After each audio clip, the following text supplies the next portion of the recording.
Liz and I want to tell you our story for a few minutes tonight and then go over to the gym, fellowship, and just talk one with another. We were students at Samford University. She had been there for a couple of years. I'd been off at junior college at playing basketball, and then transferred in as a junior student. Saw her in the cafeteria, and we got to know each other through a mutual friend. I was pastoring then later a little Baptist church out north of town, and invited her to go, and one of our friends was singing, and he invited her, and so we started our relationship that way, and worked through, and then on a given night out behind the chapel at Samford University, I pulled over and asked her if she had married me, and she said, well, you know I will. And so we started and then got married. My father, when I told him that I was going to ask Liz to marry me, he said, well, as she said she would do that. And I said, yeah. And he said, well, you better do that before she changes her mind. And so I took my father's advice, and we started our journey together on a Saturday evening, just like this. It was snowing up on the mountain where I am from. It was a cold winter night there in Gunnersville, Alabama, where we got married at the church where her mother was attending at the First United Methodist Church. And we did that song that you were singing tonight. And then in a few moments when we finish and we go over to the gym, I've not been in there, but they tell me, and I know they've taken some things, and they asked me just to tell you, roll your mind back to the 70s, and they've put together they tell me what our reception area looked like. I don't know what that means, but that's what they say. So it's not like something we'd do today. It's something like we'd do 40 years ago. So we'll go over there and we'll have a great time tonight. The Word of God tells us in 2 Corinthians chapter 6 and verse 14. It's a verse we use a great deal when it comes to marriage. 2 Corinthians chapter 6 and verse 14, where the Bible says, do not be bound together with unbelievers. For what partnership have righteousness and lawlessness, or what fellowship has light with darkness? And he walks on through talking about those things that are on opposite ends and how do they come together. And of course the King James Version uses that phrase of not being unequally yoked together. So like two yoke of oxen together, if you have one a lot stronger or weaker than the other, if you put the two wrong kind of animals together and they're not equally yoked, they'll turn, they won't do the correct. But when they're yoked equally together, they will go together. So I want to talk to you for just a few minutes before Liz comes and shares a few thoughts with us about being equally yoked. And I simply want to give you 7 words, and whether you've been married 40 years or 4 years or thinking about it, or some of you well into 60 years, I want to give you 7 words. And I usually deal with younger couples in premarital, and somewhere these words will come up. And I want to give you these and just talk for a few minutes. My mother-in-law is 91, over to Zayah Trace, and for years she would ask me this question: why did you want to marry my daughter? I mean, more than once she's asked me this. Now, Mary has a little bit of dementia, but this is way before that, all right?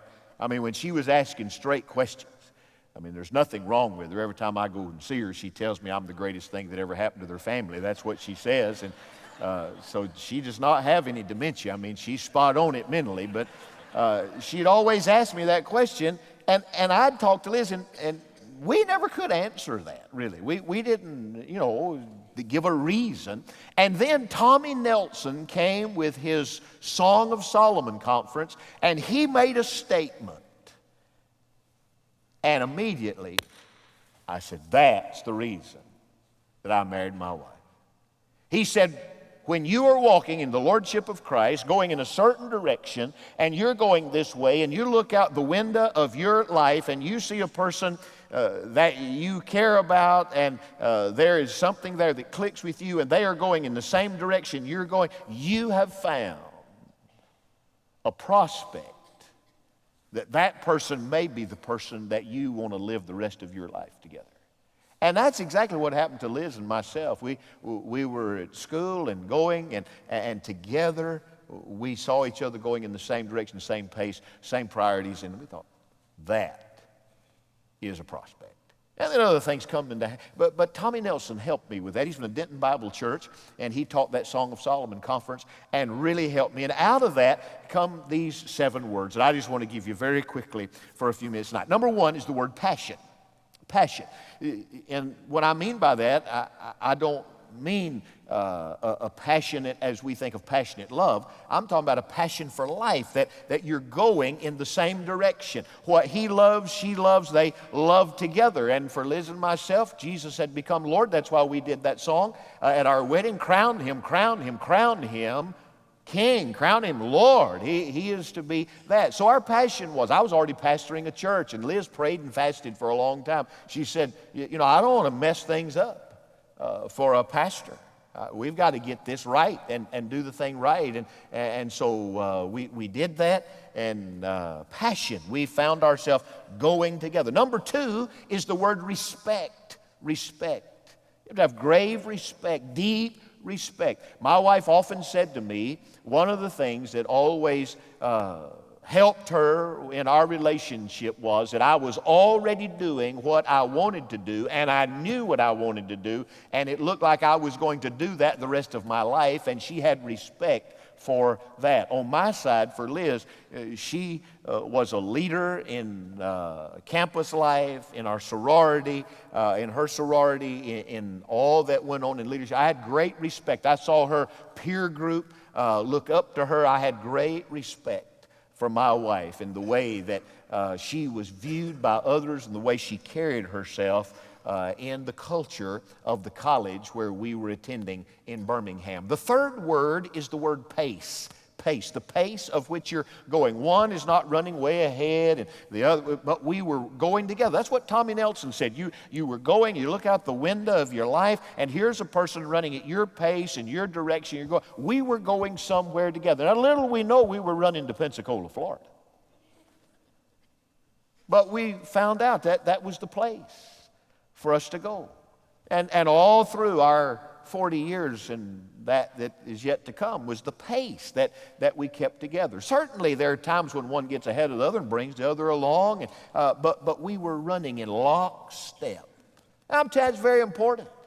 If you are not equally yoked together, then you'll have issues that will come up that will be very, very difficult if you're not running at the same pace and growing together with Christ. Number 4 is the word direction. Direction. To know where you're going and why you want to go there. To have direction. She knew that I was going to be a Baptist pastor, and I knew that she was in for the long haul with me.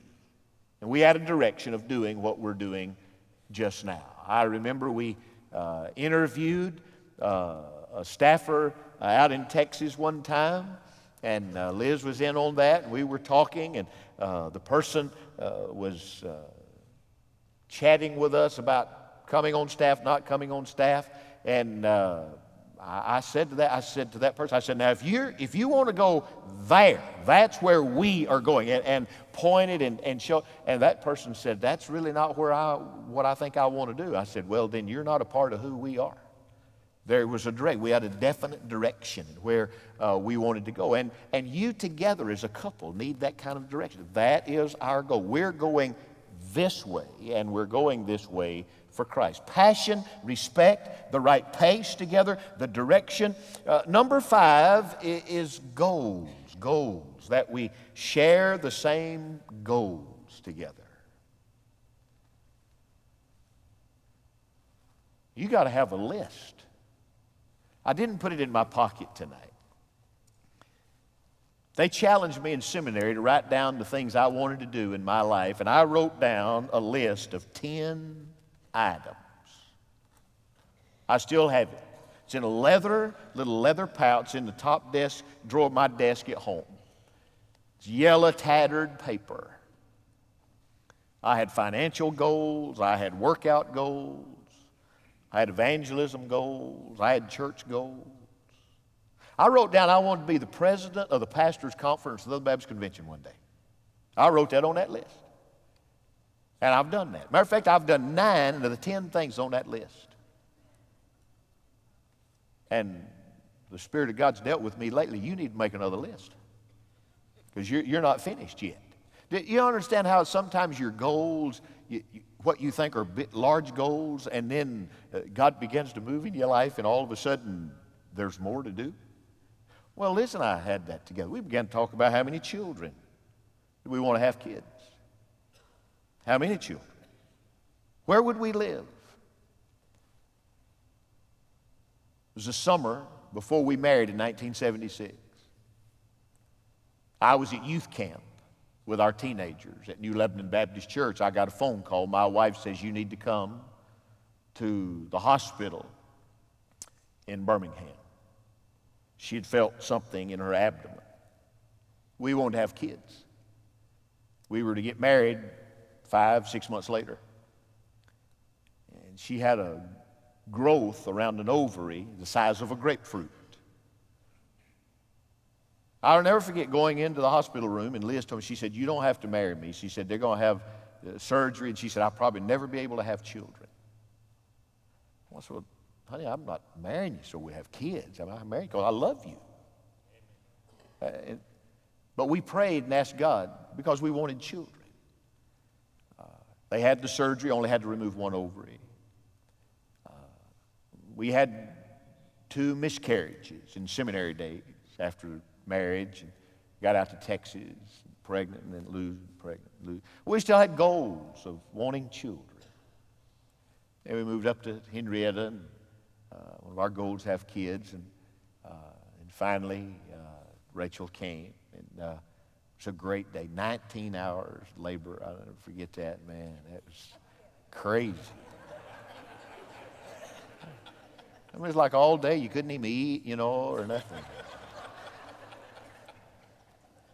Man, she had a tough day. I mean, it really was a tough day. But finally, that little girl came. And it was a great day in our life. I went home after I got pulled over on the way home. Police officer pulled me over. And he thought I was drunk. Because I didn't dim my lights when I met him. He turned around and came back. He said, a guy that's drunk usually won't dim his lights. And he said, I thought you were drunk. Maybe get out and walk. I said, man, I'm sober as I can be. I'm just a new daddy, and I don't know what I'm doing.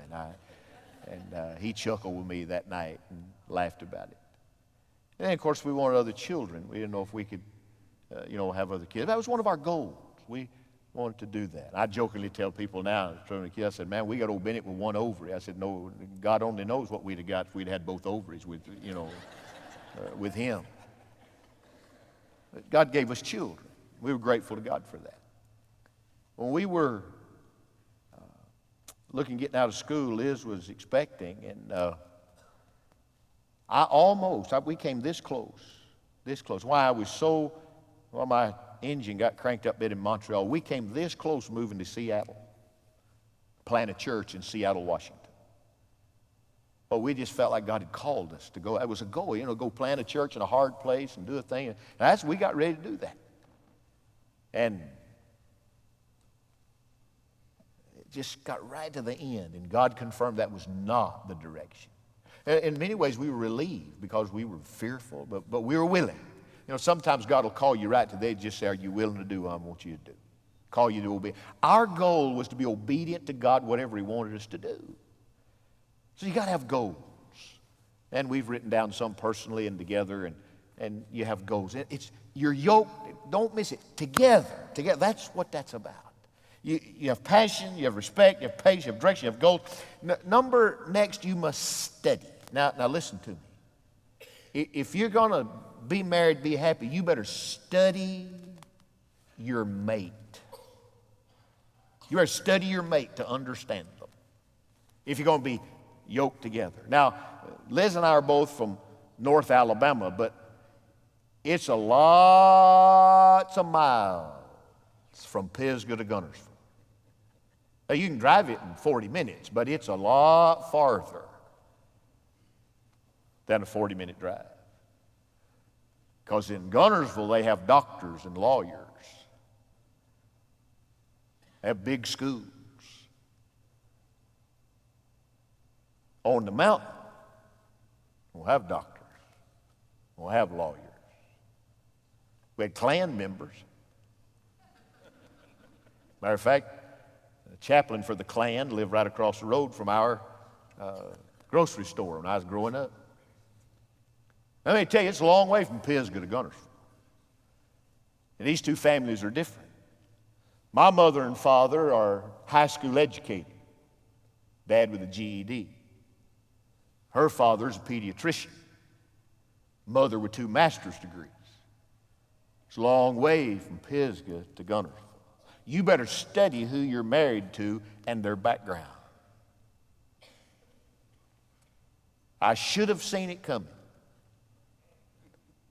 First night I ever spent the night at her house. Went to bed. We were just engaged, and I'm in the back bedroom. I got into bed. I heard a knock at the door as it opened. And my mother-in-law came in. And I'm just in my sleeping attire, which is a pair of underwear. And man, I grabbed all the cover and I was on my back and I put it up under my neck. And I'm like I'm in a coffin. And Mary Baker came and sat on the side of the bed and she said, "We love you. We are honored and delighted that you are in our home and that you're going to be in our family. I've prayed for you." And she kissed me right here. I hadn't been tucked in since I was 4 years old. And I remember that night, I don't know if I ever slept. I looked up at the ceiling with those covers. I kept them up under my chin. And I said, "Lord God, if you will get me out of this house, I will never come back again." I should have seen it coming. We were different. We're going the same direction, the same pace, had passion, but we were, friend, if you don't make a study of knowing who your spouse is, including family, it'll be tough sledding for you. You got to learn to change and have varied seasons of life. And so I've made that study, but I didn't start quick enough because Liz and I had been married a few years, and I walked in one day and she asked me this penetrating question: "Why don't you love me anymore?" It scared me. I remember out of an athletic background, I just did this. I said, "Time out. What are you?" She said, "Well, you don't verbalize." Well, my mom and daddy don't verbalize. I mean, I can't, I was 40-something years old, so I can remember my parents telling me they loved me. They may have said it, but I never heard it. They just didn't talk.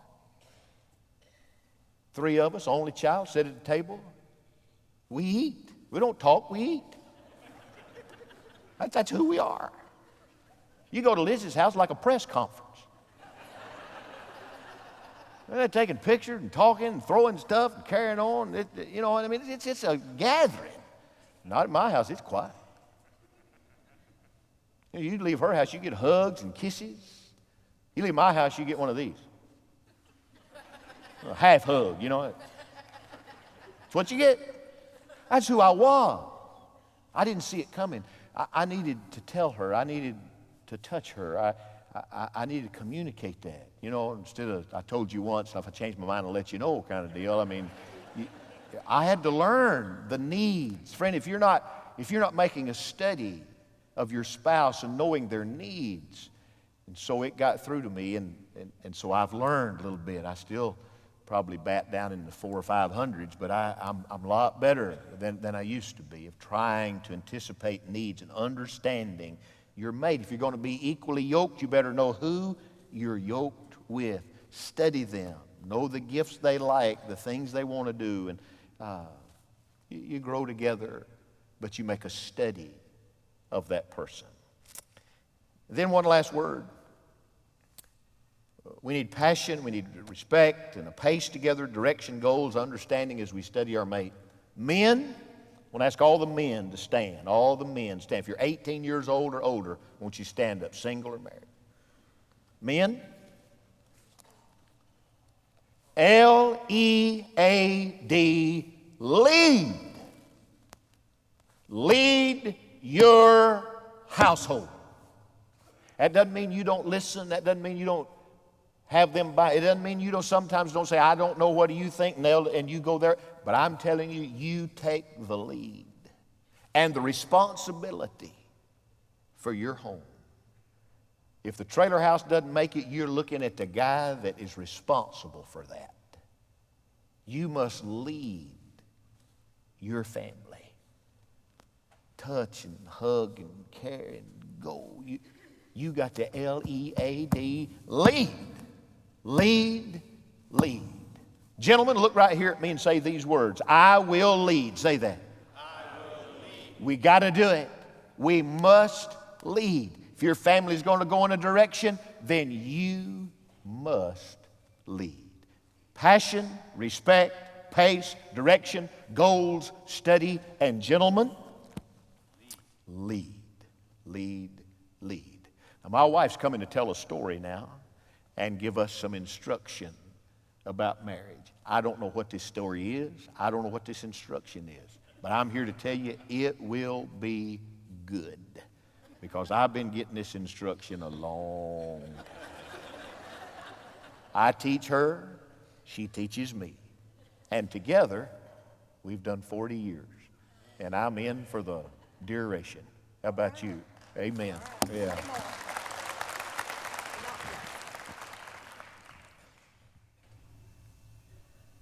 Men can't lead unless wives are followers.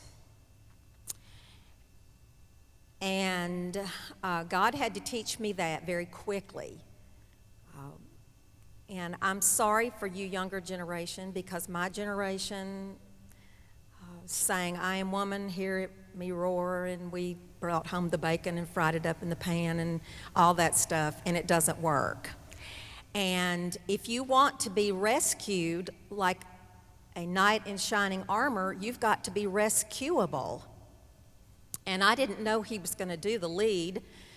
But girls, we need to learn to be followers.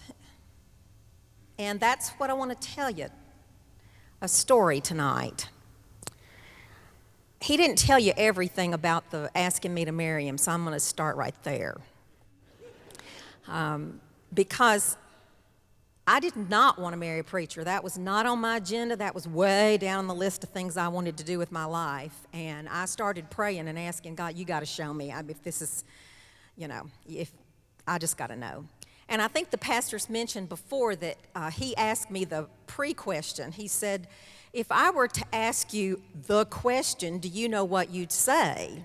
And you know the question he's talking about, because he does not like to lose, and he wanted to know that he was going to get a yes before he ever asked.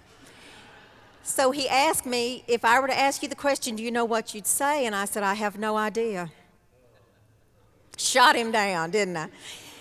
But I was just being honest. I did not know. And I told God I had to have a lightning rod experience to know, you've got to so show me this is who I'm supposed to marry, because I can't mess up his life. I just can't. And I just had to have it. Well, God gave it to me. And that night I walked out of the meeting and I walked up to him and I said, when you're ready to ask, the answer's yes. And he waited 6 weeks to pull into that stinking parking lot and ask me to marry him. But he did it. And we got married, and I set out to be the best pastor's wife that had ever been. And I was involved in everything. I did everything. I had a big smile on my face. My kids were so cute and dressed cute. And I sang, I did this, I did that. And I was just doing all of it very, very well. And then I got into my 30s, and one day I started crying and couldn't quit. And I had prayed that summer and asked God to please fix me, Because the thing was, I'd set out to be a pastor's wife on my own. And I just hoped no adults found out that I didn't pray and I did not read my Bible. I meant to get my quiet time straightened out with God, but I just never did. You know, I would come down at the front at the revival and I'd say, I'm going to do this if it kills me. And about the second week of getting up early, I'd hit the snooze just one more time. And then before I knew it, I was back in my old patterns. And that summer I asked God, I said, God, do whatever it takes to fix me once and for all. Well, that's all God was waiting for. And he put me flat on my back for 2 weeks. And I learned I cannot survive without the Word of God. I cannot survive without my time with Jesus every day. And very few mornings since then have I not gotten up and spent time with the Lord. Now, that happened not long before we moved here. Now, he talked about our children, and he said that he told me when the kids were born, I don't know what to do with them when they're little, but I'll know when they're teenagers. And I thought, well, that really helps me. Now, I can honestly say your pastor has never changed a diaper, ever. He doesn't know where anything is in the kitchen. But that's my job. My job is to make his job possible. And that's what God called me to do, and I'm very happy doing it. But Rachel came along, and she was our very obedient, quiet child. She's just like her father. Dry sense of humor, just waiting to be in charge. And that's what she did when she got old enough. But she was very obedient. And then along comes Bennett. And Bennett, you're in here, and I don't know where you are, but we're not sure where you came from. But I know you're the baby that they gave me at the hospital, at the cesarean. I know that you were him. And Bennett was born loving life. Loud, fun. He's not mischievous. There wasn't a mean bone in his body, but he was Curious George. Everything, it was just an adventure. And I think some of you had him in Sunday school, and you told me much, much later and I told you, why didn't you tell me? And I would have made him mind. You know, he spit off the balcony and told me he didn't hit anybody, it landed in the aisle. He was just all boy. But the bottom line was he embarrassed his daddy.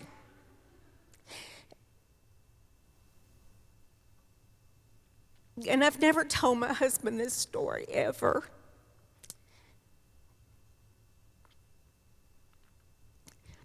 But he just didn't understand Bennett. He was like nobody he'd ever been with. So I set up play dates for them. I nagged. You really need to spend time with Bennett or you won't have a relationship with him when he gets older. Oh, I was awful. And you know what Proverbs says about a nagging wife? It's better to live up on the roof than it is with a nagging wife. And I just did everything you're not supposed to do. I just hounded him for months. And we moved here and we were in the rent house. And one night I looked at Ted and I said, you don't even like Bennett, do you? And he turned and walked out the door and went to deacon's meeting without saying a word. So I said, God, I don't know what I'm going to do. I've tried everything. I've said everything. I've just showed him stuff. I've showed him books. I've made dates. I've done this. I've planned this. Nyammy. What am I going to do? And as clearly as I'm speaking to you, the Holy Spirit said, close your mouth. But if I don't tell him, he won't know. He just got to have help, and I'm here to help him, and I just don't know what I'm going to do with him. The Spirit spoke again, close your mouth.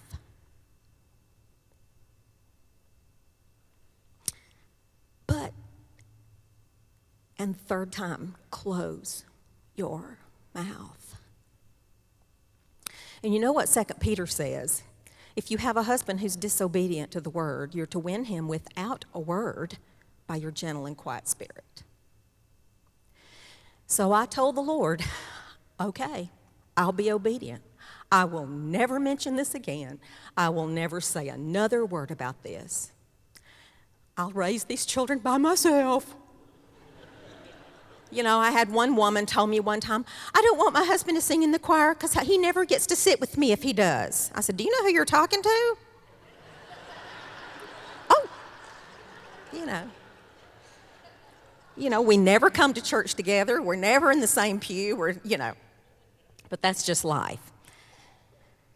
Well, the next Sunday, over in Passmore Hall, my husband gets up to preach, and he starts by saying he got a tape from the Bill Glass prison ministry, and there was a line in the tape that said, "I never met a man in prison who loved his father." And I know y'all probably thought my jaw had let go, but all of us, I know I'm sitting there going. The next Sunday, he got up and he said, "I've been sent a book about parenthood, and I want to read you a line about being a father." And he read it. And I'm sitting there going, "Oh, Lord, I can't believe this." And 2 weeks later, he said, "Next week I'm going to start a series of sermons from Malachi. And you know how the book of Malachi ends.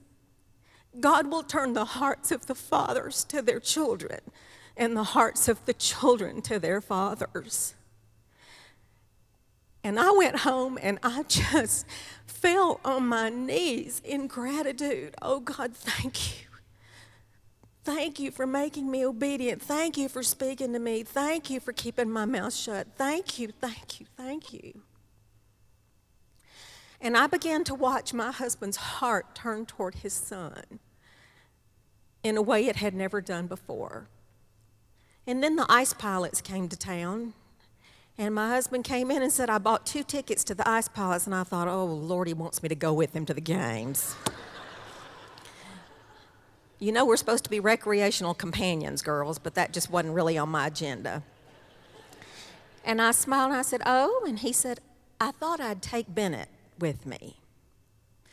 And so for years and years, the two of them got in the car and went to hockey, every home game together. And he told me years later that he let him run all over that center by himself. And all I could think of was, "Oh, Lord, what if I hadn't been obedient? What if I hadn't been obedient?" And then Bennett came in. I don't know if Joe Murphy's in here, but Joe came up to me and asked permission to recruit my son to play football for the freshman team on high school. I just laughed at him. I said, "He's never touched a football." Now, my husband was the quarterback for years and years and played ball all the time and loved football, but we had a son that would rather play video games and drums and everything else. Bennett said, "I believe I want to do that." I said, "Have a dream, son, have a dream." And his daddy got him out in the yard and said, "Well, he can't catch, he can't run, he can't throw, but he can long snap." And I said, "What's that?" So Bennett, sure enough, made the freshman team, and that first ball game, all I could think of was, what if I hadn't been obedient? What if I hadn't closed my mouth and been obedient? And then his senior year, he said, "Mom, I want to go to the University of Alabama and play football." I said, "Have a dream, son, have a dream." And poor Ted said, "Oh, Lord, like that's going to happen, you know." And I wish I had an hour to tell you how God and God alone put that path. His hand was so evident with miracle after miracle after miracle. And when Ted and I were standing on the sideline at the University of Alabama, and we watched our son run out of the tunnel with the Alabama Crimson Tide, and we're both just bawling, all I could think of was, what if I hadn't been obedient? God may have done it anyway, but what if I hadn't been obedient? And then when Bennett called me in the spring and said, "Mom, this is not God's direction for my life," and I thought, you've got to be kidding. This is the only thing you and your father have in common. And you're quitting? And I knew it was the right thing,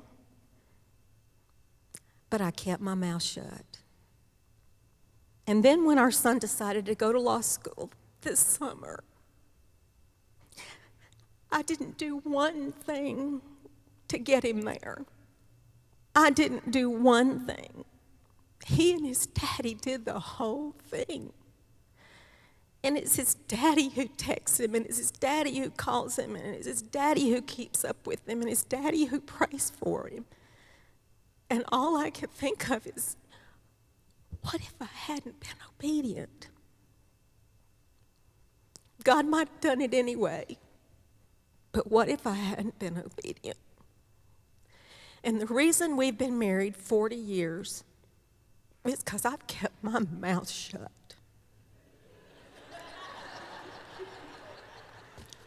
And girls, you need to keep your mouth shut.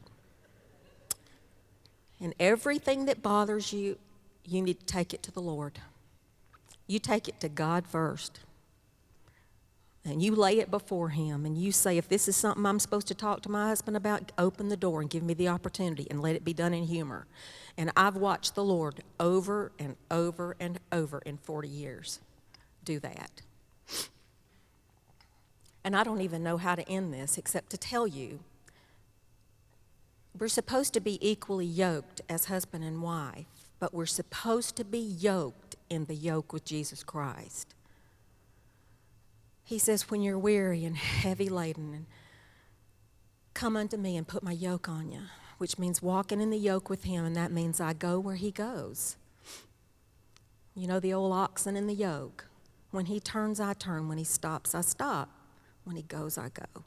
When he plows, I plow. And we're to be yoked. And unless you're in that yoke with him, you'll never walk in tandem with your spouse.